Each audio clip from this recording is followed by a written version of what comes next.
নমস্কাৰ প্ৰিয় দৰ্শক দি প্ৰাইম চলে সকলোকে স্বাগতম জনাইছো মই পাৰ্থ বৰা। প্ৰিয় দৰ্শক আজিৰ পৰা আৰম্ভ হ'ল বিধানসভাৰ অধিৱেশন, প্ৰথমখন অধিৱেশন টেকনিক্যালি আৰু বাজেট অধিৱেশন। এই অধিৱেশনত 16 দিনীয়া অধিৱেশনৰ 10 তাৰিখে বিত্তমন্ত্ৰী জয়ন্ত মল্ল বৰুৱাই তেওঁৰ প্ৰথমখন বাজেট দাখিল কৰিব। বাজেটক লৈ অসমৰ ৰাইজৰ বিভিন্ন আশা প্ৰত্যাশা আছে। সমান্তৰালে বাজেটক লৈ বিৰোধী দলসমূহৰো কিছু দাবী আশা প্ৰত্যাশা আছে। নতুনকৈ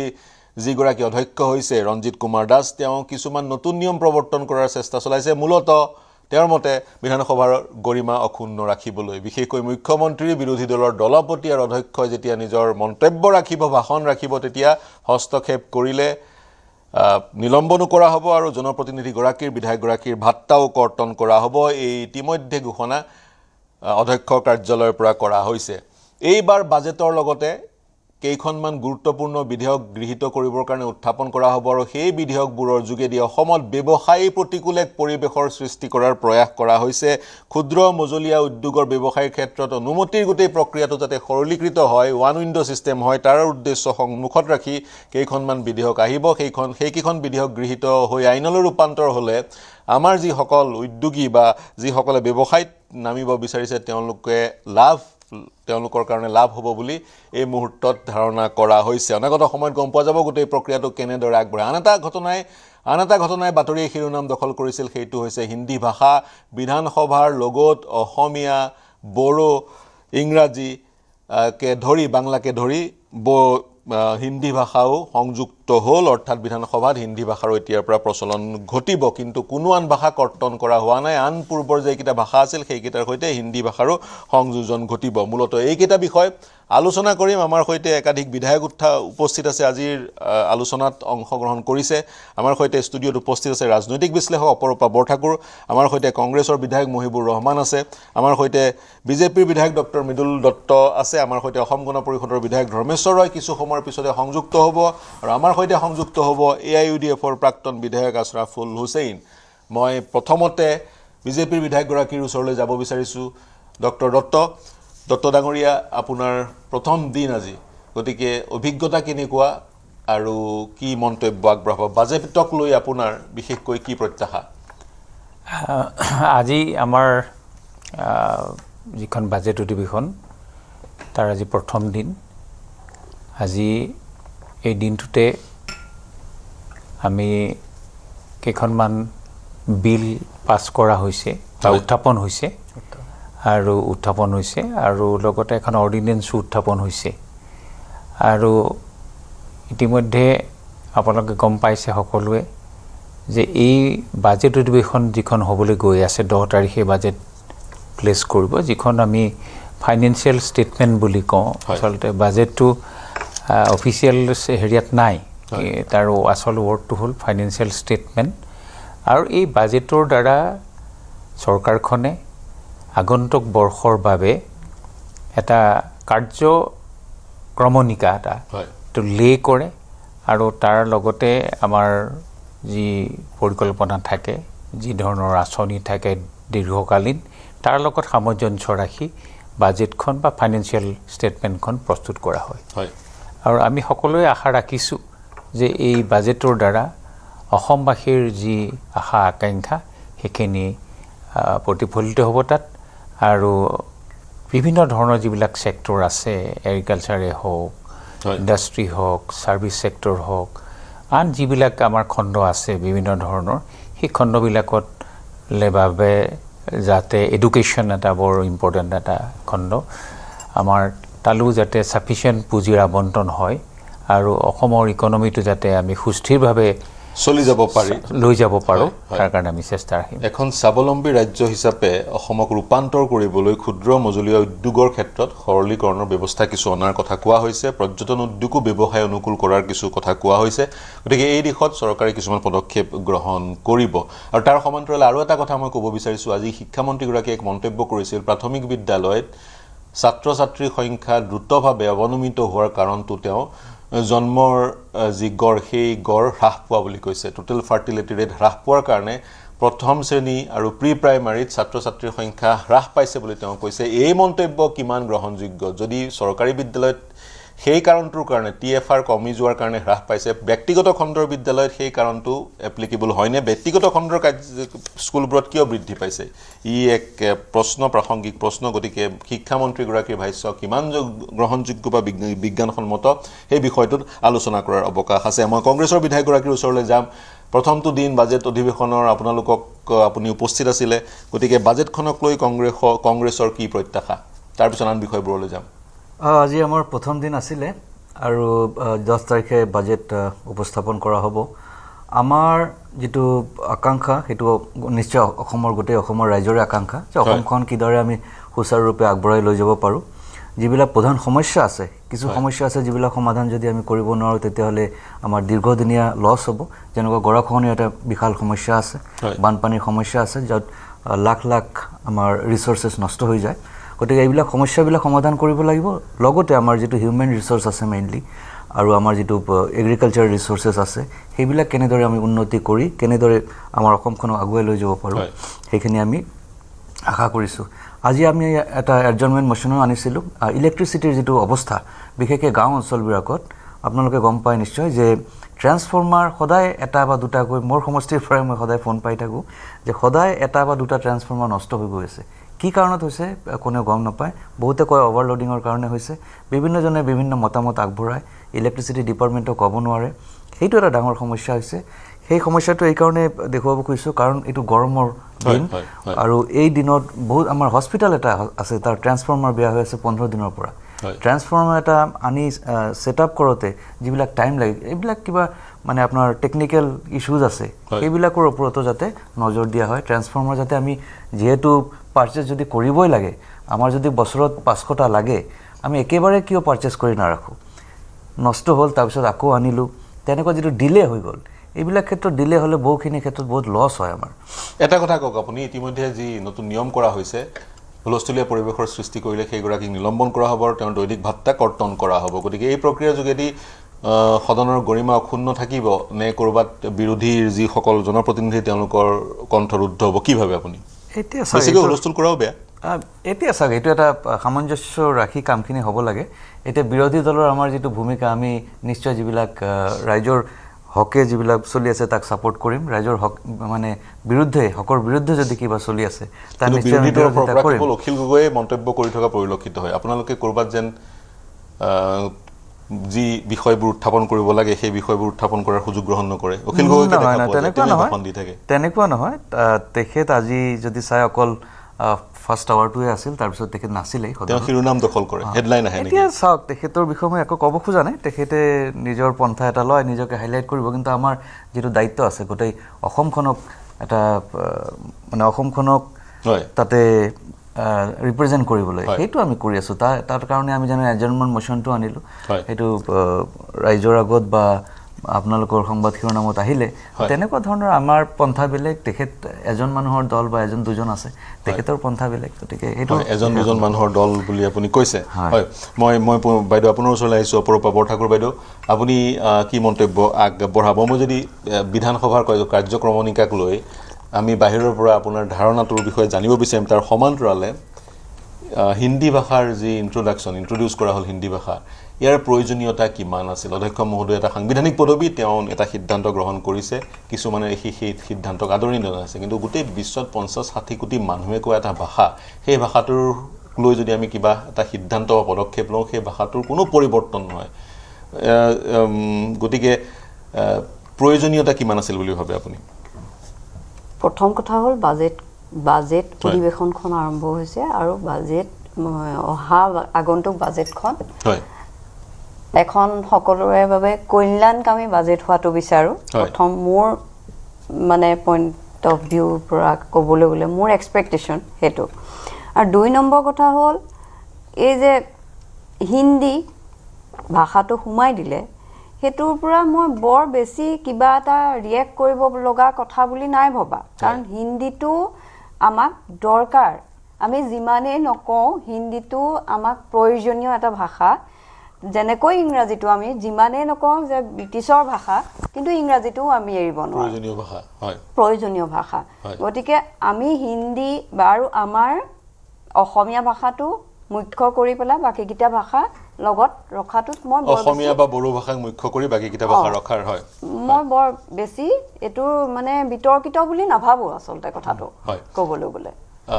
সেই বিতৰ্কিত বুলি নাভাবে ইয়াৰ বাদে যিয়ে ঘুলস্থলীয়া পৰিৱেশৰ সৃষ্টি হয় অধ্যক্ষগৰাকীয়ে হয় এই কথাটো মই কৈছো তাৰ মানে কথা ওপৰা-ওপৰি হৈ গ'লে আপুনি কাৰো কথা কোনেও নুশুনা এটা পৰ্যায় পাই যায় যেতিয়া সদনত সদায় সন্মানীয় মানুহসকলে থাকে বুলি আমি ভাবো যেতিয়া তাত বেছি কথাৰ ওপৰত কথা গুচি যায় মূল কথাটোৰ পৰা বহুত ফালৰি কাটি বেলেগ কথা ওলাই যায় আগতেও দেখিছো যোৱা কেইবাৰো অধিৱেশনত দেখিছো মূল কথাটোৱে প্ৰাধান্য পাব লাগে গৰিমা হ্ৰাস পাইছে কাৰণ প্ৰত্যেকটো মিনিট প্ৰত্যেকটো পল অনুপল মানুহ সাধাৰণ মানুহখিনিৰ ভোটেৰে তেখেতসকলে প্ৰতিনিধিত্ব কৰি আহিছে আৰু সেই প্ৰতিনিধিত্ব কৰা প্ৰতিনিধিসকলৰ দায়িত্ব আছে সমষ্টিটোৰ প্ৰতি যদি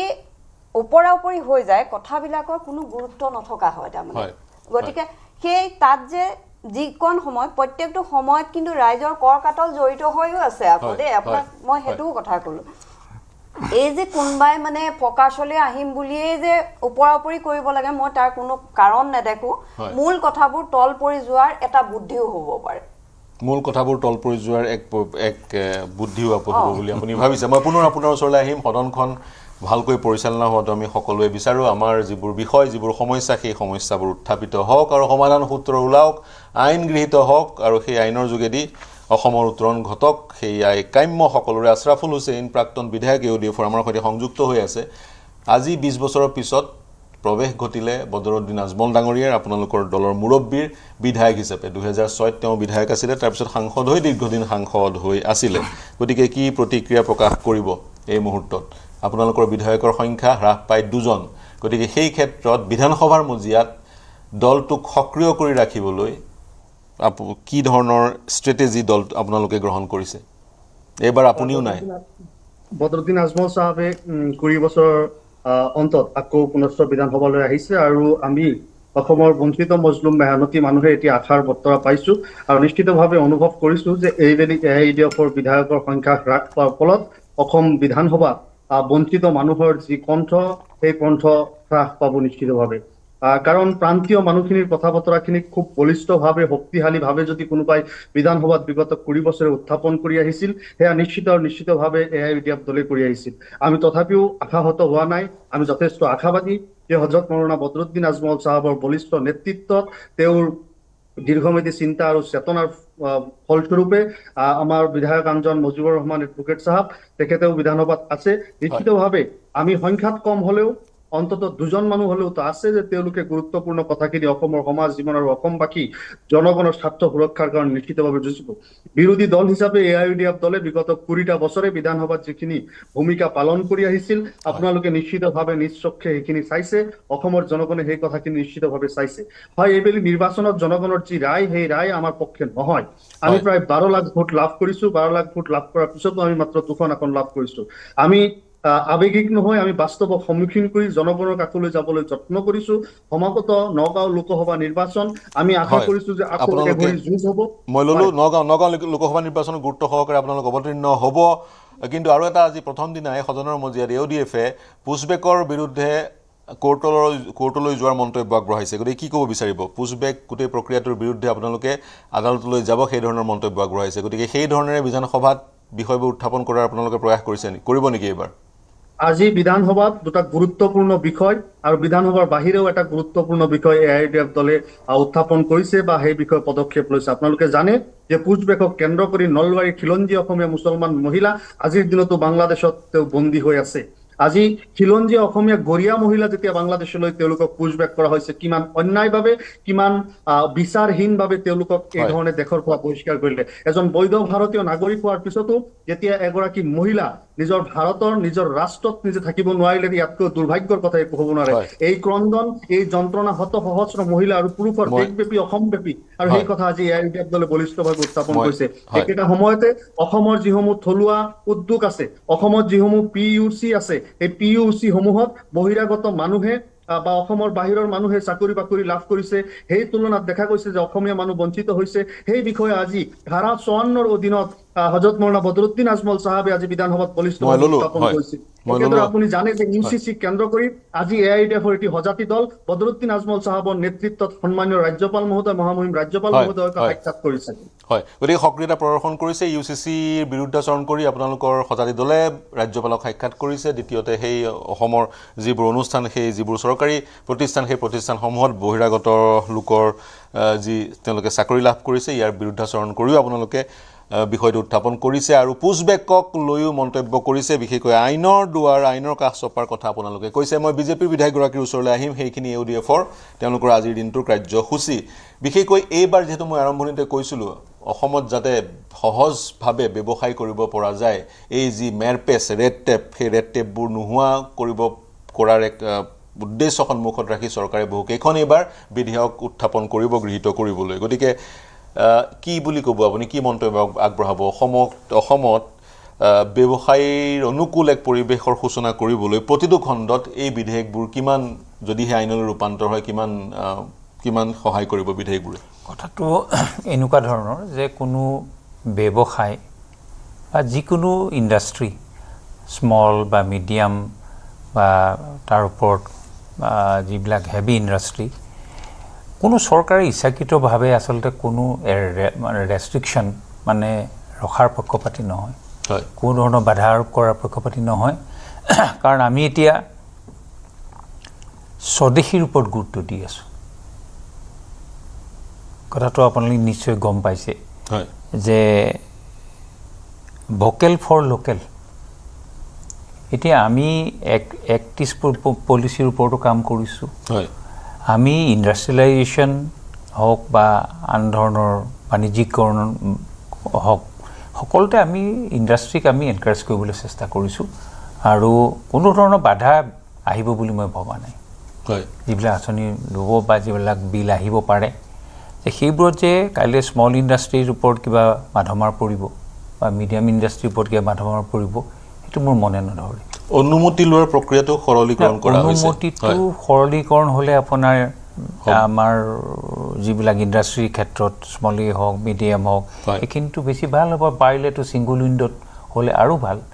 সেইকাৰণে উদাহৰণস্বৰূপে চিনেমা হল মুকলি কৰিবলৈ DC পৰ্যায়লৈ গ'লে হয়, DC পৰ্যায় গুচি গ'ল। এইটো চিম্প্লিফাইড হ'বই। কাৰণ আপোনালোকে চাওক, আমি এটা লিবেৰেলাইজ ছিষ্টেমত কাম কৰি আছোঁ। মুক্ত অৰ্থনীতিত যিখন আমাৰ অসমৰ অৰ্থনীতিতে বৰ্তমান চলি আছে, আৰু তেনেকুৱা ক্ষেত্ৰত আচলতে কোনো চৰকাৰে কোনো প্ৰতিবন্ধকতা আনিব বুলি আমি নাভাবোঁ। কিন্তু এটা প্ৰশ্ন, এই যি ব্যৱস্থাবোৰ আপোনালোকে কৰিব, যিকেইখন বিধেয়ক আনিছে, এইবাৰ নিঃসন্দেহে বিধেয়ককেইখন আইনলৈ ৰূপান্তৰ হ'ব। এই যি ব্যৱসায় অনুকূল এক পৰিৱেশৰ সূচনা আপোনালোকে অসমত কৰিব বিচাৰিছে, এই পৰিৱেশৰ সুযোগ আমাৰ খিলঞ্জীয়া যুৱক যুৱতীয়ে গ্ৰহণ কৰাৰ দিশতো আপোনালোকে ব্যৱস্থা ল'ব লাগিব। নহ'লে যিসকলে বহু যুগৰ পৰা ব্যৱসায় কৰি আছে, অনা অসমীয়া, অসমত থকা ভাৰতীয়সকল, তেওঁলোকে এই যদি গোটেই প্ৰক্ৰিয়াটোৰ সুযোগ সমূলঞ্চে গ্ৰহণ কৰে, তেতিয়া আমি পুনৰ ঘূৰি পকি বেক টু স্কোৱাৰ ওৱান। এইটো চৰকাৰে নিশ্চয় চিন্তা কৰিছে। আৰু আপোনালোকে চাবক, এতিয়া আমি উদ্যমিতা যিটো আঁচনি, তাৰ দ্বাৰাও আমি নতুন নতুন এণ্টাৰপ্ৰিনাৰ সৃষ্টি কৰাৰ কাৰণে চেষ্টা কৰিছোঁ। বিশেষকৈ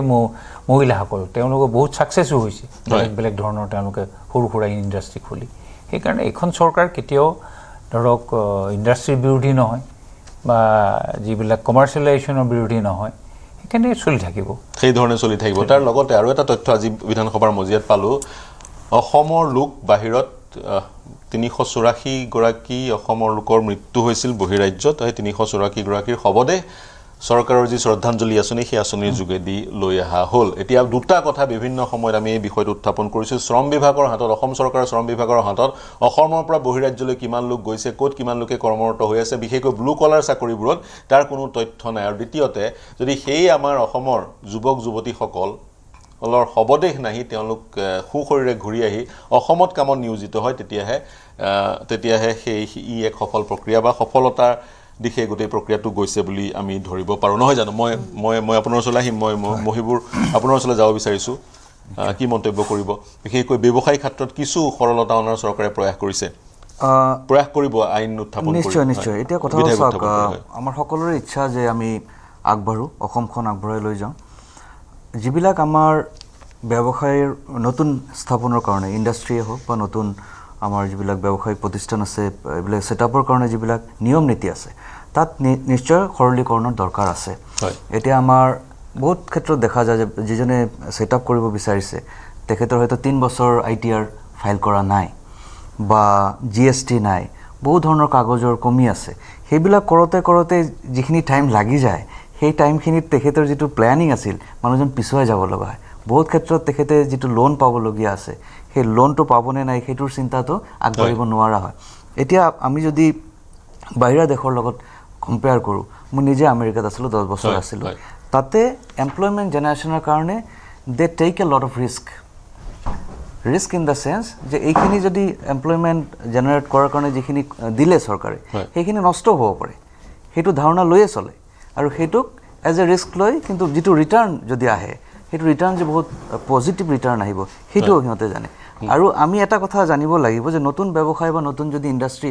ছেটআপ কৰা হয় তাত ফেইলিয়ৰ হোৱাৰ চান্সটো বহুত হাই হয়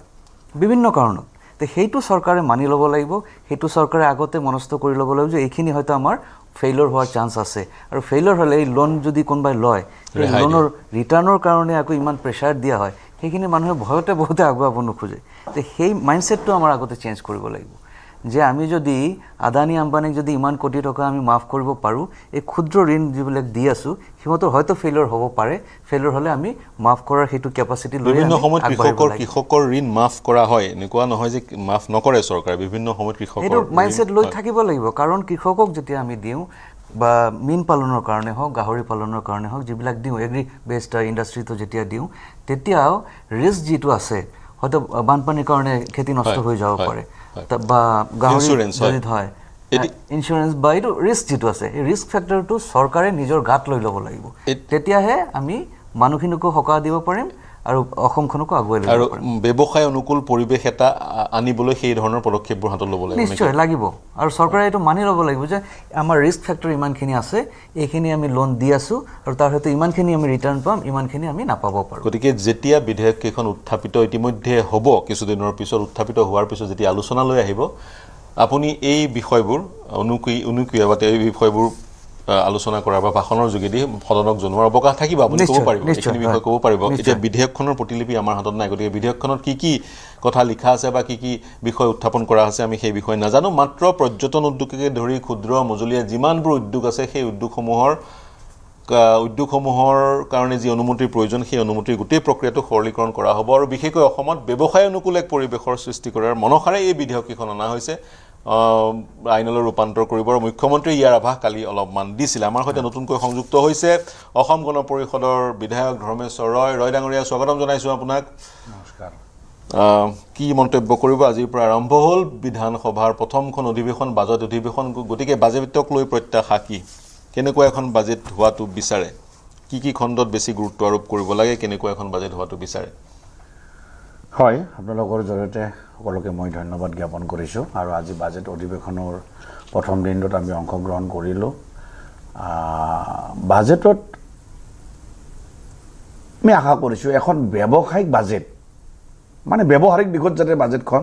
বাজেট বহুত কৰে কিন্তু বহুত কথা ব্যৱহাৰ নকৰাকৈ থাকি যায় গতিকে ব্যৱহাৰিক দিশত এখন বাজেট আহক যিখন বাজেটে সৰ্বসাধাৰণ ৰাইজক ঠগি পায় কৃষক বনোৱালৈকে উদ্যোগীকৰণলৈকে যাতে ঠগি পায় আৰু আপোনালোকে গম পাইছে যে এতিয়া অসমখনক যদি আগবঢ়াই নিব লাগে আমি যদি আগবাঢ়ি যাব লাগে এইটো কথা প্ৰতিপন্ন হৈছে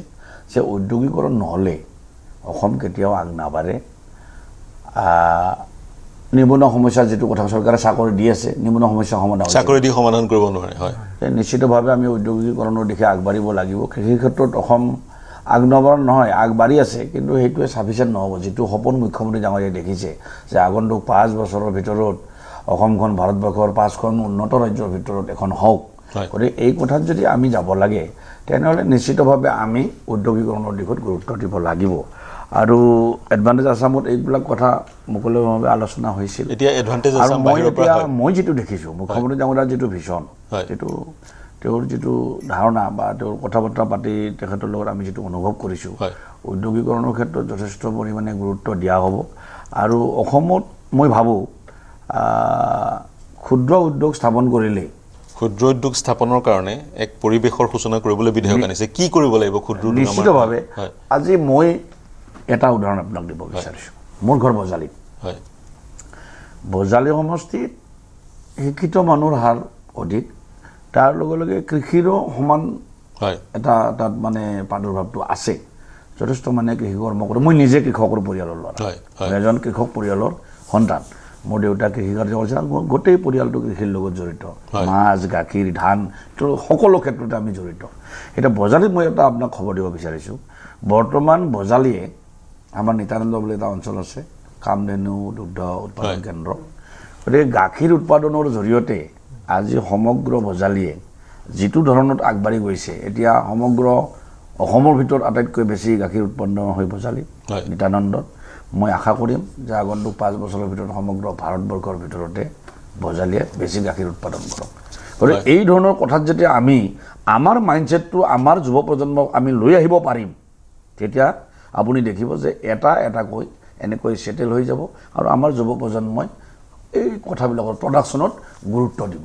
হয় আৰু মই যিখিনি ঠাইত বসবাস কৰোঁ এইখিনি মানে এটা আমাৰ সৰুক্ষেত্ৰী সমষ্টি আছিল খুব মাইনৰিটি মানুহ তাত বসবাস কৰিছিল এতিয়া অসমীয়া ল'ৰাই মাছ পালন কৰি 15 বিঘা 20 বিঘা 30 বিঘা 40 বিঘাৰ পুখুৰী আৰু যেনেকুৱা ধৰণে অসমীয়া ল'ৰাবিলাক শিক্ষিত ল'ৰা MA পাছ BA পাছ ল'ৰাবিলাক যেনেকৈ লাগি আছে মোৰ ঘৰৰ কাষতে আপুনি মোৰ তালৈ গ'লে মই আপোনাক দেখুৱাই দিব পাৰিম যে ৰাতি 3 বজাৰ পৰা তাত যি মাছৰ মহল আছে যেনেকৈ গাড়ী যাব এটা আমাৰ একদম গাঁৱলীয়া অঞ্চল আছিল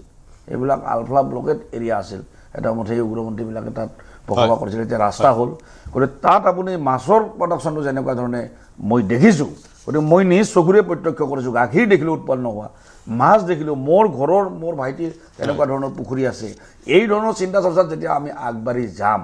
মই দৃঢ় বিশ্বাসী চাওক, আপুনি মোৰ বিধায়ক- মনটোৱে হয়, কৈছে হয়। যে অসমখন আগবাঢ়ি যাব অসমীয়া ল'ৰাই কিন্তু এই কাৰ্যবিলাকত অসমখন আগবাঢ়ি যাবলৈ হ'লে অসমীয়া ল'ৰাই এই কামবোৰত জড়িত হ'ব লাগিব আপুনি বিধায়ক আৰু সমান্তৰালে আপুনি এটা ব্যৱসায়িক পৰিয়ালৰ পৰা আহিছে এটা কৃষক পৰিয়ালৰ পৰা আহিছে যিটো পৰিয়াল বিভিন্ন ক্ষেত্ৰত জড়িত গতিকে আপোনাৰ যিবোৰ এক্সপাৰ্টিজ আছে সেইখিনি আপুনি বিস্তৃত কৰক সকলোকে শিকাওক একদম। বা দায়িত্ব লওক যাতে আপোনালোকে দায়িত্ব নিশ্চিতভাৱে ল'ম। বজালীত যি কাম কৰি আছে তেনেধৰণৰ কাম যাতে আমি অনুৰূপ কাম যাতে অসমৰ বিভিন্ন প্ৰান্তত কৰিব পাৰোঁ আৰু একেবাৰে সঁচা কথা অসমৰ যুৱক যুৱতী যদি স্বাৱলম্বী নহয় বা কাম কৰিবলৈ ওলাই নাহে বা বহিৰ্ৰাজ্যলৈ যোৱাৰ প্ৰৱণতা তেওঁলোকৰ মাজত থাকে বা বৃদ্ধি পায় তেতিয়া কিন্তু অসমৰ অৰ্থনৈতিক উত্তৰণ আমি পৰিলক্ষিত নকৰিম বাহিৰৰ পৰা বিনিয়োগকাৰীয়ে সেই বিনিয়োগ কৰিব কিন্তু সেয়া এক সীমিত পৰ্যায়ৰ বিনিয়োগ হ'ব কিন্তু আমি নিজাববীয়াকৈ কিছুমান উদ্যোগ সৰু হ'লেও কিছুমান উদ্যোগ গঢ় দিব লাগিব যাৰ ফলত আমি চাকৰিৰ সৃষ্টি কৰাৰ এক পৰ্যায় পাবগৈ পাৰোঁ মই বৰঠাকুৰ বাইদেউ আপোনাৰ ওচৰলৈ আহিছোঁ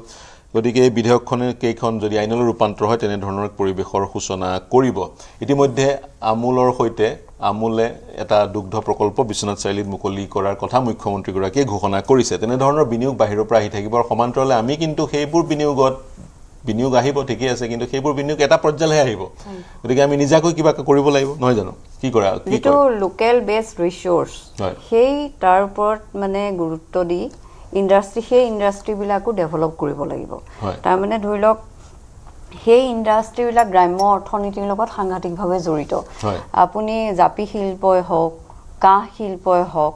এতিয়া থকাখিনিৰ কথা কৈছোঁ সেই বস্তুবোৰ লাহে লাহে যদি কমি যায় তেতিয়াহ'লে কিন্তু আমাৰ গ্ৰাম্য অৰ্থনীতিত প্ৰভাৱ এটা পৰিব আমি বাহিৰৰ পৰা অহাটো থকাটোত বেছি গুৰুত্ব দিয়াটো মই বিচাৰোঁ তাৰমানে মোৰ ফালৰ পৰা আৰু প্ৰতিষ্ঠিত যিবোৰ উদ্যোগ অসমৰ সেইবোৰৰ ওপৰত বেছি গুৰুত্ব দিব হয়। কিন্তু তাৰ সমান্তৰালে যদি মাছ আজিও বাহিৰৰ পৰা আহি আছে কণী আজিও বাহিৰৰ পৰা আহি আছে হয় সেইখিনিও ডেভেলপ কৰি নিয়ক আৰু প্ৰশিক্ষণ দিয়ক প্ৰয়োজনত প্ৰশিক্ষণ দি মানে বজাৰ দখল কৰাৰ যিটো কৌশল সেই কৌশলটো আনকি শিকোৱাটো মই বিচাৰোঁ অসমত তাৰমানে চৰকাৰী চাকৰি কেতিয়াও পৰ্যাপ্ত নহয় গতিকে এই বস্তুবোৰ হওক আৰু আপোনাক মই এটা কথাহে কৈছোঁ বিনিয়োগকাৰী যিমান আহক বিনিয়োগ হওক কিন্তু মেইন বস্তু পাৱাৰ ইলেক্ট্ৰিচিটিটো ক'ৰ পৰা হ'ব সোলাৰ এনাৰ্জি মই ভাবোঁ সোলাৰ এনাৰ্জিটো ডেভেলপ কৰক সোলাৰ এনাৰ্জি নহ'লে পাৱাৰ নহ'লে বিনিয়োগ মানে উদ্যোগ হ'ব নোৱাৰে গতিকে সোলাৰ এনাৰ্জি আমাৰ দেৰগাঁৱৰ পৰা গোলাঘাটৰ ৰাস্তা ষ্ট্ৰীট লাইটখিনি সোলাৰ এনাৰ্জি দিছে গতিকে তেনেকুৱা সোলাৰ এনাৰ্জিৰ যিটো সেইটো মানে ডেভেলপ কৰাটো মই বিচাৰোঁ প্ৰথম কথা এটা পৰিৱেশৰ প্ৰয়োজন যিটো পৰিৱেশৰ মাজত এজন যুৱক বা এগৰাকী যুৱতী যেতিয়া সোমাই পৰে তেওঁ ব্যৱসায় কৰিবলৈ তেওঁৰ মন যাব লাগিব এইটো CEM এইটো চিফ মিনিষ্টাৰ আত্মসংস্থাপন যোজনা নে এনেকুৱা কিবা এটা আছিলে 2 লাখ টকা যে যোৱাবাৰ দিছে এতিয়া আপুনি কিছুমান পৰিয়াল আছে আমি সহজকৈ কৈ দিব নোৱাৰো সেই পৰিয়ালটোৱে ব্যৱসায় কৰক বুলি আমি 2 লাখ টকা লগে লগে কিছুমান পৰিয়ালে দিব নোৱাৰে কিন্তু মুখ্যমন্ত্ৰী ডাঙৰীয়াই হেতু কৰিছে যোৱা বছৰৰ পৰা দেখিছো গতিকে সেইখিনি তেওঁলোকে আগবঢ়াই নিব লাগিব পাছৰখিনি দায়িত্ব তেওঁলোকৰ গতিকে মাছ পোহা গাখীৰ মানে বেপাৰ কৰা যিয়ে নহওক গাহৰি পালন হাঁহ পালন ছাগলী পালন গোটেইবোৰতে কিন্তু পইচা আছে এতিয়া নাই কৰা বুলিও আপুনি ক'ব নোৱাৰে ধৰি লওক নেমু টেঙা এক্সপোৰ্ট মানে এই বস্তুবোৰ লেচু নেমু টেঙা এক্সপোৰ্ট হৈছে এই বস্তুবোৰ এইবোৰ আমাৰ তাৰমানে এটা আহিছে সিগনেল যে দেখিছো তাৰমানে এইখিনি আমাৰ ভাল লগা কথা এটা গতিকে আমি ক'ব লাগিব আৰু গোটেই প্ৰক্ৰিয়াটো চৰকাৰী মেয়ৰ প্ৰেচিডেণ্ট লোনৰ কথাটো কৈ আছে যিগৰাকী ব্যক্তি জড়িত হৈ থাকে যুৱক যুৱতী যিসকল ব্যৱসায় নামিব বিচাৰিছে তেওঁলোকক সুধিবচোন লোন ল'বলৈ বেংকলৈ কিমান গৈছে বেংকৰ মেনেজাৰে হাউট কৰি লোনটো দিছে নে কিমান নথি বিচাৰিছে কিমান তেওঁক দৌৰাইছে গতিকে সুধিলে গম পোৱা যায় না সেইখিনি লেঠা সদায় থাকিবই মানে ৰাইজৰ সকলো স্তৰৰ মানুহৰ ছাপোৰ্ট লাগিব সমৰ্থনতহে এটা মানে হেৰি আৰম্ভ হয় সমৰ্থন যদি সকলো স্তৰত নাথাকে তেতিয়াহ'লে অকমান কৰবাত ৰৈ যাবই লেধেমীয়া হ'বই গতিটো হয় সকলো স্তৰৰ লোকৰ সমৰ্থন লাগিব এজন যিজনে লোন বিচাৰি যাব তেখেতে নজনা কথাখিনি শিকাই তেখেতক আগবঢ়াই নিয়াটো সেই কামটো কোনে কৰিব প্ৰপ'জেল এখন সুন্দৰকৈ বনোৱা প্ৰপ'জেলত সকলো কথা সন্নিবিষ্ট কৰা এটা ক্লিয়াৰ ফোকাছ থকা যিটো ব্যৱসায় কৰিব সেই ব্যৱসায়টো কেনেকৈ কৰিব ক্লিয়াৰ ফোকাছ সেইকাৰণে প্ৰশিক্ষণ লাগিব গতিকে এই বস্তুবোৰ তাৰমানে ডেভেলপ কৰাৰ দায়িত্বটো চৰকাৰখনৰ মই ভাবো চৰকাৰখনে এতিয়া এইখিনি পৰ্যায় পাইছেগে যেতিয়া আৰু আগবঢ়াই নিব এই বছৰ আমি কি হয় চাওঁ আৰু মোৰ উপলব্ধি এই যি 2 লাখ টকা বা যিয়ে ধন দিয়া হৈছে চৰকাৰী সাহায্য দিয়া হৈছে তেনেধৰণৰ ব্যৱসায় বাণিজ্য কৰিবলৈ মনিটৰিং কৰিব লাগে এতিয়া সেই 2 লাখ টকাৰ সৎ ব্যৱহাৰ যিসকল বেনিফিচিয়াৰী তেওঁলোকে কৰিছে নাই সেইটো চোৱাচিতা কৰি থাকিব লাগে বিভিন্ন পৰ্যায়ত ইনষ্টলমেণ্ট হিচাপে দিয়ে কিন্তু বিভিন্ন পৰ্যায়ত সেইটো চোৱাচিতা কৰিব লাগে যাতে যিটো ধন গৈছে সেই ধনৰ বেনিফিচিয়াৰী গৰাকীয়ে সৎ ব্যৱহাৰ কৰিছে বিজনেছত ফেইল হ'বই পাৰে বিফলতা আহিবই পাৰে কিন্তু এই ধনৰ সৎ ব্যৱহাৰ যাতে তেওঁ কৰিছে তাৰ এটা মনিটৰিং লাগে আমি বিভিন্ন সময়ত দেখা পাইছো বিশেষকৈ 10,000 টকাৰ যি বিতৰণ হৈছিলে নিৰ্বাচনৰ পূৰ্বে বহু মহিলাই সেই 10,000 টকা পাইছিলে আমাৰ হাতলৈ খবৰ আহে সেই 10,000 টকাৰ যি ধৰণে ব্যৱহাৰ কৰিবলৈ তেওঁলোকক দিয়া হৈছিল সেই ধৰণে ব্যৱহাৰ কৰা নাই অনুৰূপ ধৰণৰ ঘটনা চাগৈ 2 লাখ টকাটো থকা পূৰ্ণ সম্ভাৱনা আছে যি কি নহওক মই আছৰাফুল আপোনাৰ ওচৰলৈ গৈছোঁ কি মন্তব্য কৰিব আমাৰ যি আলোচনাটো নিশ্চয় আপুনি শুনি আছিলে গতিকে চৰকাৰে বিভিন্ন তেনেধৰণৰ আইন আনিব বিচাৰিছে যি আইনৰ যোগেদি এক সুচল পৰিৱেশৰ সূচনা হয় য'ত আমাৰ যুৱক যুৱতীয়ে সুন্দৰকৈ ব্যৱসায়খিনি আগবঢ়াই লৈ যাব পাৰে আমি স্বাৱলম্বী হওঁ খিলঞ্জীয়াসকল ব্যৱসায় নিমজ্জিত হওক ইত্যাদি ইত্যাদি হয় অসমত এটি দীৰ্ঘদিনীয়া শ্লোগান আছিল পথাৰো আমাৰ বজাৰো আমাৰ মই ইয়াৰ আগতো আপোনাৰ টকশ্ব'তে কেইবাবাৰো কৈছো যে পথাৰটো আমাৰ কৰি লোৱাৰ কাৰণে 3বাৰ খেতিত জলসিঞ্চনৰ ব্যৱস্থা বছৰত 3বাৰ খেতি কৰিব পৰা ব্যৱস্থা এই দুটা হ'ব লাগিব একেটা সময়তে আজি ফাঁচী বজাৰৰ পৰা আৰম্ভ কৰি অন্যান্য যিসমূহ বিগ মাৰ্চেণ্ট যিসকল ডাঙৰ ব্যৱসায়ী আছে সেই ব্যৱসায়টো অসমীয়া মানুহৰ হাতত বিলকুল নাই তাৰ পিছতো এধেউধুবিও কৰি অসমীয়া মানুহৰ ব্যৱসায় বাণিজ্য আজি আগবাঢ়িব লৈছে ধৰ্মেশ্বৰ ৰায়ডাঙৰীয়ে খুব গুৰুত্বপূৰ্ণ কথা কৈছে মাছৰ ক্ষেত্ৰত গাখীৰৰ ক্ষেত্ৰত যি ধৰণে অসমখন আগবাঢ়িবলৈ লৈছে এইটো খুব এটা ইতিবাচক লক্ষণ আজি মাছ কিছুদিনৰ ভিতৰতে বা কিছু বছৰৰ ভিতৰতে অসম সেল্ফ সাষ্টেইন হ'ব কিন্তু দেখা গৈছে যে গাহৰি পালনৰ গাহৰিৰ ক্ষেত্ৰত কিন্তু সেই ছেক্টৰটো আমাৰ হাতত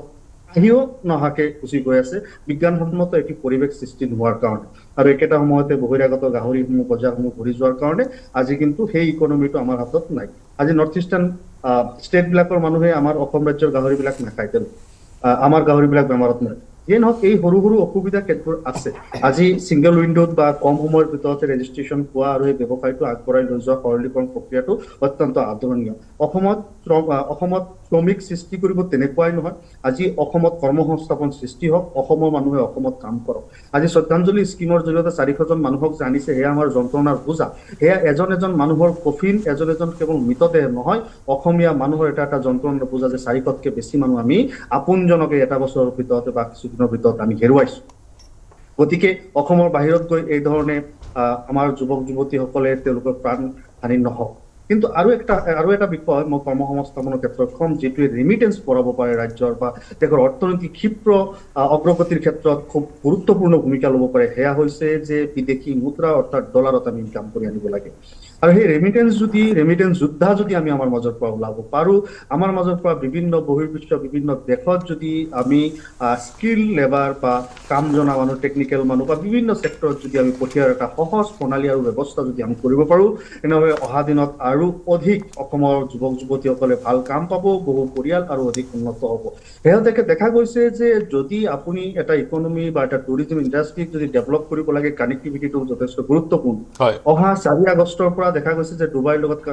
ডাইৰেক্ট ফ্লাইট অসমত হৈ আছে। ইতিবাচক দিশ, এই ইতিবাচক দিশবিলাকক গঠনমূলক সমালোচনাৰ জৰিয়তে আগুৱাই লৈ যাব লাগিব। আৰু চৰকাৰেও ৰজাঘৰীয়াসকলেও যিসকল সমালোচক, তেওঁলোকৰ সমালোচনাসমূহ আৰু এক্সপিৰিয়েঞ্চসমূহ যাতে শুনে, তাৰ কাৰণে আহ্বান থাকিব। অসমখন আগুৱাই যাব লাগিব। মই ল'লোঁ আপোনাৰ পইণ্টটো। মই যিহেতু আপুনি কৈছে ৰিমিটেঞ্চ মানিৰ প্ৰসংগটো উত্থাপন কৰিছে, অসম চৰকাৰে অসমৰ যুৱক যুৱতীক জাপানী ভাষা শিকোৱাৰ এক পদক্ষেপ গ্ৰহণ কৰিছে, যাতে অসমৰ যুৱক যুৱতী বিশেষকৈ ব্লু কলাৰ চাকৰিসমূহত জাপানলৈ যাব পাৰে, নিয়োজিত হ'ব পাৰে। কিন্তু নম্বৰটো, সংখ্যাটো তেনে সামান্য। মই এটা কথা ক'ব বিচাৰিছোঁ, তেনেকুৱা নহয়। জাপানতকৈ আৰু বেছি চেলাৰী পাব পৰা আৰু বেছি অনুকূল পৰিৱেশৰ ঠাইও আমাৰ ওচৰত আছে, যিবোৰ ঠাইত এটা চৰকাৰী মাধ্যমৰ জৰিয়তে যাব লাগিব তেনেকুৱা নহয়। এনেকুৱা এটা পৰিৱেশ সৃষ্টি হওক, যি পৰিৱেশৰ জৰিয়তে যে মানুহখিনি নিজাকে যাব পাৰে। আজি বাংলাদেশৰ আপুনি যদি অৱস্থাটো চাই, বাংলাদেশৰ ইমান গৰিবী থকাৰ পিছতো তাৰ পিছৰ পৰা তাৰে লাখে লাখে যুৱক যেতিয়া বহিৰাষ্ট্ৰত কাম কৰি নিজৰ দেশলৈ অৰ্থনীতিটো ভাল কৰিব পাৰিছে, নিশ্চিতভাৱে আমি অসমৰ মানুহেও পাৰিম। একেই জলবায়ু, একেই এলেকাত তেওঁলোকে যদি কষ্ট কাম কৰিব পাৰিছে, আমিও পাৰিম। কেৱল পথটো খোলা হ'ব লাগে, সৰলীকৰণ হ'ব লাগে আৰু যোৱাৰ ৰাস্তা এবাৰ খোলা হৈ যাব লাগে। হয়, বাংলাদেশৰ পৰা ইণ্ডোনেছিয়াকে ধৰি বিশ্বৰ বিভিন্ন প্ৰান্তলৈ, গাল্ফ কাণ্ট্ৰিজলৈ, মাৰ্কিন যুক্তৰাষ্ট্ৰলৈ শ্ৰমিক যায়। গতিকে অসমৰ পৰা সেই ধৰণেৰে বাংলাদেশ সদৃশ শ্ৰমিক পঠোৱাৰ গোটেই প্ৰক্ৰিয়াটো কিমান বাস্তৱসন্মত হ'ব সময়ে ক'ব। কিন্তু মই আপোনাক এটা প্ৰশ্ন সুধিব বিচাৰিছোঁ, তাৰপিছত আপোনাক এৰিম। বিশেষকৈ পূৰ্ববংগীয় ইছলামধৰ্মী লোকসকল পথাৰৰ এই কাম কাজবোৰত পাকৈত, আৰু তেওঁলোকো ব্যৱসায়ত এটা পৰ্যায়লৈকে পাকৈত। গতিকে খিলঞ্জীয়া যিসকল লোক, তেওঁলোকে পূৰ্ববংগীয় ইছলামধৰ্মী লোকসকলৰ পৰা শিকিব লাগে, তেওঁলোকৰ লগত কোলাবৰেশ্যন কৰিব লাগে, নে পোনপটীয়াকৈ প্ৰতিযোগিতাত নামি তেওঁলোকক ৰিপ্লেচ কৰি এওঁলোক আহিব লাগে? কি কয় আপুনি? এইটো প্ৰতিযোগিতা নহয়, এইটো আমাৰ অসমৰ প্ৰশ্ন, অসমৰ কৃষি অৰ্থনীতিৰ প্ৰশ্ন। আজি কোনোবাই কিবা এটা কামৰ কাৰণে বিশেষভাৱে তেওঁলোক জ্ঞাত, কাৰণ বংশানুক্ৰমে আৰু দীৰ্ঘদিনৰ পৰা তেওঁলোকে সেই কামটো কৰি আছে। অসমৰ মূলভূতি তথা অসমীয়া সমাজখনো কৃষিৰ পৰা দূৰত নহয়। অসমৰ বংগমূলী অসমীয়া মুছলমান মানুহখিনি স্বভাৱজাতভাৱে জন্মগতভাৱে তেওঁলোকে কৃষিৰ লগত সংপৃক্ত। গতিকে কেৱল এটা বস্তু, যিখিনি টেকনিক বংগমূলীয় মুছলমান কৃষকসকলে ইতিমধ্যে শিকিছে বা তেওঁলোকে প্ৰেক্টিচ কৰিছে, সেই টেকনিকৰ যিখিনি গুড আছে, যিখিনি ভাল আছে, সেইখিনি এডপ্ট কৰিব লাগে। আজিৰ দিনতো মই দেখিছোঁ যে বেছিভাগ পথাৰে চন পৰি থাকে বা বছৰেকত এটাকে খেতি হয়। এটাকে খেতি হ'লে সেই কৃষিৰ যি উৎপাদন, সেই উৎপাদনৰ এটা পৰিয়াল চলিবলৈ আজিৰ সময়ত চেল্ফ চাফিচিয়েণ্ট নহয়। আমি যদি অধিক পৰিমাণে ভাবোঁ যে কেৱল আমি থলুৱা প্ৰজাতিৰ শস্যসমূহকে উৎপাদন কৰিম, মাৰিব নোৱাৰিম। গতিকে কিছু বস্তু এডপ্ট কৰাটো নিশ্চিতভাৱে প্ৰয়োজন, আৰু কলাবৰেশ্যন বা এক্সচেঞ্জ অফ আইডিয়া হোৱাটো প্ৰয়োজন। একেটা সময়তে যিসমূহ এগ্ৰিকালচাৰ বা এলাইড ছেক্টৰ ডিপাৰ্টমেণ্টবিলাক আছে, তেওঁলোকে আপ টু ডেট আৰু জনগণলৈ ইনফৰমেশ্যন। মই ল'লোঁ আপোনাৰ পইণ্টটো। হয়, মই পুনৰ আপোনাৰ ওচৰলৈ আহিম। গতিকে বেষ্ট প্ৰেক্টিচ য'তেই নাথাকক, বিশ্বৰ য'তেই নাথাকক, সেইটো এডপ্ট কৰাত কোনো বাধা থাকিব নালাগে বা বাধা থাকিব নোৱাৰে। মই দত্ত ডাঙৰীয়া আপোনাৰ ওচৰলৈ আহিছোঁ। বিশেষকৈ বিদেশৰ বহিৰাজ্যলৈ অসমৰ যুৱক যুৱতী কৰ্মসংস্থাপনৰ কাৰণে যায়, শৱদেহবোৰ ঘূৰি আহিছে। চৰকাৰৰ পৃষ্ঠপোষকতাত আহিলে 400তকৈ কম, 384 নে কিমান, সঠিক পৰিসংখ্যাটো মোৰ মনত নাই এই মুহূৰ্তত। মই কৈ আছিলোঁ জীৱনতে তেওঁলোক আহক, কিন্তু তাৰ সমান্তৰালে আমি আন দিশো চাব লাগিব। অসমৰ পৰা যদি বহিৰাজ্যলৈ বা বিদেশলৈ কোনোবা গৈছে, তাৰ ৰিমিটেঞ্চ মানি, যিটো তেওঁলোকে ঘৰলৈ পঠোৱা পইচা, সেই পইচাটোৰে কিন্তু অৰ্থনীতিটো টনকিয়াল হৈছে। গতিকে একেবাৰে আমি বন্ধ কৰি দিব নোৱাৰোঁ বা বন্ধ কৰাৰ দিশেও আগবাঢ়িব নোৱাৰোঁ। ভাৰসাম্যৰ মাজেৰে আমি চলাই লৈ যাব লাগিব। কিন্তু আমাৰ যুৱক যুৱতীক সঠিকভাৱে নিয়োজিত কৰাটো কিন্তু এই মুহূৰ্তত কিন্তু সবাতোকৈ ডাঙৰ সময়ৰ আহ্বান। কি কয় আপুনি? আমি যিটো বহিৰাজ্যলৈ আমাৰ যিসকল যুৱক যায়, সেই গোটেই কথাটো আমি নিগেটিভলি চিন্তা কৰিব নালাগে। মানে আমাৰ যে ল'ৰাবোৰ যায় বাহিৰত, কিয় যায়? মানে যিটো এইটো আপুনি ওৱান ফৰ্ম অফ মাইগ্ৰেশ্যন বুলি ক'ব পাৰে, migration in search of jobs. হয়, এইটো এটা মানে ইকনমিক্সৰ এটা ৰুলেই। আপুনি য'ত অপৰচুনিটি সৰ থাকিব তলৈ মানুহ মাইগ্ৰেট কৰে যোনটো একে কথা যোনটোৰো তেনেকুৱা কথা তৃণভোজী যিবিলাক যোনটো তেওঁলোকে য'ত ঘাঁহ সৰ থাকিব ভাল হেৰি থাকিব তালৈ তেওঁলোক মানে কৰে মাইগ্ৰেট মানুহৰ একেই এটা প্ৰৱণতা আছে যেতিয়া বেটাৰ অপৰচুনিটি তেওঁলোকে পাব দে উইল মাইগ্ৰেট আৰু এই ল'ৰাখিনিয়ে যিটো ৰিমিটেঞ্চ পঠায় আপুনি ভাবিব নোৱাৰে অসমৰ অৰ্থনীতিলৈ বহুত অৰিহণা যোগাই আছে অসমৰ যিবিলাক ল'ৰা ছোৱালী বাহিৰত সৰু ডাঙৰ কি চাকৰি কৰে বেলেগ কথা সহজভাৱে ক'বলৈ ঘৰখন চলি আছে ঘৰেই নহয় মই মোৰ নিজৰ সমষ্টিত মই দেখিছোঁ বাহিৰত থকা ঘৰখনত ধৰক আগতে যদি পকা নাছিলে এতিয়া পকা হৈছে ঘৰ কাৰোবাৰ ঘৰত যদি লেট্ৰিন নাছিলে দেখিছোঁ লেট্ৰিন বনাইছে কাৰোবাৰ ঘৰত যদি টিভি নাছিলে এতিয়া টিভি কিনিছে ককায়েকক হয়তো স্কুটাৰ এখন ছেকেণ্ড হেণ্ড হ'লেও কিনিবলৈ সহায় কৰিছে এতিয়া মোৰ সমষ্টিতে সিদিনা অলপতে এটা ল'ৰা মই মোৰ নিজৰ উদ্যোগত মই বাংগালোৰৰ পৰা ঘূৰাই আনিছোঁ চৰকাৰে উইদিন 24 আৱাৰ্ছ এই গোটেইখিনি কাম কৰি দিছে এতিয়া কথা হ'ল এইটোৱেই যে আপুনি অৰ্থনৈতিক যিবিলাক মানে নিয়ম আছে বিধি আছে সেই বিধিবোৰ আপুনি চেক কৰিব নোৱাৰে কাৰণ আপুনি অ'পেন ইকনমি এতিয়া ভাগ কৰিছে গোটেই পৃথিৱীখন এখন ভেলেজ হৈ গ'ল যাব আৰু কথা হ'ল যে তেওঁলোকে প্ৰডাক্টিভ কামত আছে আৰু তেওঁলোকে তেওঁলোকৰ যি আয় তাৰ উপাৰ্জন তাৰ এটা অংশ অসমলৈ পঠাই আছে আৰু অসমৰ অৰ্থনীতি শক্তিশালী হৈছে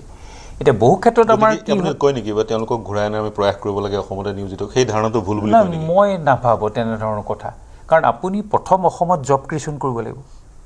আপুনি প্ৰথম অসমত জব ক্ৰিয়েশ্যন কৰিব লাগিব বা তেনেকুৱা ধৰণৰ এটা পৰিৱেশ আপুনি গঢ়িব লাগিব তাৰপিছত সিহঁতক ক'ব লাগিব যে তোমালোক আহা এইখিনি সুবিধা আমি দিছোঁ কৰিছোঁ কিন্তু সেইখিনি নোহোৱাৰ বাবদহে গৈছে কিন্তু এটা চাব এতিয়া নতুন প্ৰতিষ্ঠান অসমত খোল খাইছে ব্যক্তিগত প্ৰতিষ্ঠান ডাঙৰ ডাঙৰ প্ৰতিষ্ঠানসমূহ অলপতে শুনিবলৈ পালোঁ তেওঁলোকে বিচাৰিছিল প্লাম্বাৰ আৰু ইলেক্ট্ৰিচিয়ান পৰ্যাপ্ত নাই ইয়াত তেওঁলোকক আৰু এটা প্ৰতিষ্ঠান যেতিয়া খোল খাব বাহিৰৰ বিনিয়োগ আহিব জাপানী কোম্পানী টয়টা আহিল টয়টাক বহু মানুহৰ প্ৰয়োজন হ'ব 4,000-5,000 মানুহৰ প্ৰয়োজন হ'ব ওপৰৰ যিখিনি আছে হায়াৰ আপ যিখিনি থাকিব তেওঁলোক জাপানীজ হ'ব বা দেশৰ বিভিন্ন প্ৰান্তৰ উচ্চ শিক্ষিত ব্যক্তি হ'ব মিডিল লেভেল লোৱাৰ লেভেলটো আমাৰে মানুহ লাগিব আমাৰ মানুহক প্ৰশিক্ষণ দিব লাগিব এনেকুৱা ধৰণৰ আপোনাক লাগিব স্কিল লেবাৰ আপুনি আনস্কিল লেবাৰ আপুনি ক'তো কামত নাই এতিয়া যিবোৰ বাহিৰত সৰহখিনি মানুহ আনস্কিল লেবাৰ ইহঁতে ইয়াতে কোনো ধৰণৰ জব পাব নোৱাৰে সেইকাৰণে তাতে কোনোবাই চিকিউৰিটি গাৰ্ড কৰিছে কোনোবাই আন কিবা কৰিছে সেইকাৰণে তেওঁলোক গৈছে এতিয়া আমাৰ কথা হ'ল যে আমি স্কিল ফৰ্মেশ্যনত ইতিমধ্যে চৰকাৰখনে গুৰুত্ব দিছে দক্ষতা বিকাশত চৰকাৰখনে এতিয়া গুৰুত্ব দিছে বিভিন্ন ধৰণৰ ব্যৱস্থা হাতত লৈছে আৰু যেতিয়াই দক্ষতাটো আমাৰ ইণ্ডাষ্ট্ৰীবিলাকৰ প্ৰয়োজন হোৱাকৈ হৈ যাব অসমৰ ল'ৰা ছোৱালী ইয়াতে চাকৰি পাব সেইকাৰণে দক্ষতাটো আহিব লাগিব স্কিলটো হ'ব লাগিব ইণ্ডাষ্ট্ৰীও আহিব লাগিব তেতিয়াহে তেওঁলোকে সেই ইণ্ডাষ্ট্ৰীত নিয়োজিত হ'ব পাৰিব লাগিব নিজাকৈ কিবা এটা কৰাৰ বা নিজাকৈ সৰুকৈ হ'লেও ব্যৱসায় এটা আৰম্ভ কৰাৰ কাৰণে যিখিনি প্ৰয়োজনীয় সময় সেইখিনিও তেওঁলোকে পাব লাগিব হয় সেইকাৰণে এইখিনি মানে কথা হ'ল এইটোৱে যে অসমখন মানে আপুনি অভাৰনাইট অসমত বহুত কিবা হৈ যাওক বুলি আপুনি ভাবিব নোৱাৰে আমি স্বাধীনতাৰ পিছত এতিয়াতো 80 বছৰেই হ'ল অসমখন কিমান পিছুৱাই আছিল আপোনালোকেও জানে এটা সময়ত কিন্তু অসমখন আগুৱাই আছিল আমাৰ ভাৰতৰ বাকী ৰাজ্যতকৈ কিন্তু অসম এসময়ত আগবাঢ়ি আছিল বিভিন্ন কাৰণত আমি পিছ পৰি গ'লোঁ এতিয়া এই পিছপৰা কাৰবাৰটো আপুনি হঠাতে অভাৰনাইট আপুনি লৈ যাব নোৱাৰে লাহে লাহে হ'ব ইনফ্ৰাষ্ট্ৰাকচাৰ বিল্ড আপ হ'ব লাগিব ইণ্ডাষ্ট্ৰী আহিবলৈ ইনফ্ৰাষ্ট্ৰাকচাৰ লাগিব আপোনাক এনাৰ্জি ছেক্টৰত আমাৰ ৰিফৰ্ম লাগিব এনাৰ্জি ইয়াত জেনেৰেট হ'ব লাগিব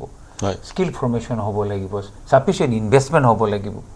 মই সেইটোৱে কৈছোঁ এটা সময়সীমা নিৰ্ধাৰণ কৰি টাইম ফ্ৰেম এটা ফিক্স কৰি সেই ধৰণেৰে আমি আগবাঢ়িব লাগিব কাৰণ পৃথিৱী যিটো ৰেটত যিটো পেচত যিটো গতিত পৰিৱৰ্তন হৈছে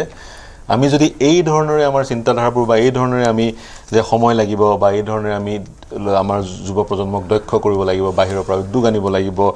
এনাৰ্জি ছেক্টৰটোত কিছু আমূল পৰিৱৰ্তন আহিব তাৰ পিছতহে আমি সেই এটা পৰিৱেশৰ সূচনা কৰিব পাৰিম সেই ধৰণে ভাবিলে কিন্তু সেই সময়ছোৱাত পৃথিৱী ক'ৰবালৈ গুচি যাব টাইম ফ্ৰেম এটাতো নিশ্চয় টাইম ফ্ৰেম লাগিব আমিতো ভাবিছোঁ যে অহা 10 বছৰৰ ভিতৰত অসমৰ পিকচাৰটোৱে চেঞ্জ হৈ যাব সম্পূৰ্ণ চেঞ্জ হ'ব আপোনাৰ এতিয়া আমাৰ যিবিলাক অসমত ইনফ্ৰাষ্ট্ৰাকচাৰ যিবিলাক প্ৰজেক্ট চলি আছে বা কিবা হৈ আছে এইবিলাক আনাদাৰ 5 years 10 yearsত সেইখিনি কমপ্লিট হৈ গুচি যাব আৰু তেতিয়া আপুনি মাতিবলৈ যাব নালাগে ইণ্ডাষ্ট্ৰিয়েলিষ্টক আপুনি মাতিবলৈ যাব নালাগে নিজে আহিব আপুনি তেওঁলোকক সুবিধা দিয়ক ইণ্টাৰনেল ল এণ্ড অৰ্ডাৰ আপুনি ভালকৈ মেইনটেইন কৰক আপুনি দেখিলেই যোৱা কেইদিনত কেনেকুৱা ঘটনা হৈ গ'ল হয় এতিয়া গোটেই কথাটো এইটোৱেই যে আজি জাপানেই হওক আমেৰিকাই হওক ইউৰোপিয়ান কাণ্ট্ৰিয়েই হওক আমি যদি তেওঁলোকক প্ৰয়োজনীয় যিখিনি আমাক কাঠামো লাগে তেওঁলোকক যদি আমি দিব পাৰোঁ তেতিয়া তেওঁলোক আহিব মই নিশ্চয় ল'লো আপোনাৰ পইণ্টটো সমগ্ৰ বিশ্ব আহিব মই এটা বিৰতি ল'ব লাগিব তাৰ লগতে আমাৰ যিখন সমাজখনৰ যিটো চিন্তা সেই চিন্তাটো কিছু পৰিৱৰ্তন আহিব লাগিব যেতিয়া বাহিৰৰ উদ্যোগবোৰ আহিব বাহিৰৰ বিনিয়োগ আহিব তেতিয়া বাহিৰৰ পৰা এখন সমাজো আহিব গতিকে সেই সমাজখনৰ আমাৰ স্থানীয় সমাজখনৰ সৈতে যাতে সংঘাত নহয় তাৰ কাৰণেও আমাক কিছুমান পৰিৱৰ্তনৰ প্ৰয়োজন হ'ব বা বাহিৰৰ সমাজখনৰ যিটো সামাজিক প্ৰয়োজনীয়তা সেইবোৰলৈ লক্ষ্য ৰাখি আমি আমাৰ মাজতো কিছুমান পৰিৱৰ্তন আনিব লাগিব এটা বিৰতি ল'ম বিৰতিৰ পিছত আনসকল আছে সকলৰ ওচৰলৈ যাম এইবাৰ বিধানসভা অধিৱেশনত বাজেট গৃহীত হোৱাৰ লগতে এনে 4-5খনমান আইন আহিব বিধেয়ক উত্থাপিত হ'ব গৃহীত কৰিবৰ কাৰণে যিবোৰ বিধেয়কে অসমত ব্যৱসায়ীৰ যিটো পৰিৱেশ সেই পৰিৱেশটোত আমূল পৰিৱৰ্তন আনাৰ উদ্দেশ্যৰে আগত ৰখা হৈছে কিন্তু কিমান পৰিৱৰ্তন আহিব সময়ত গম পোৱা যাব এটা বিৰতি লৈছোঁ শীঘ্ৰে ঘূৰি আহিম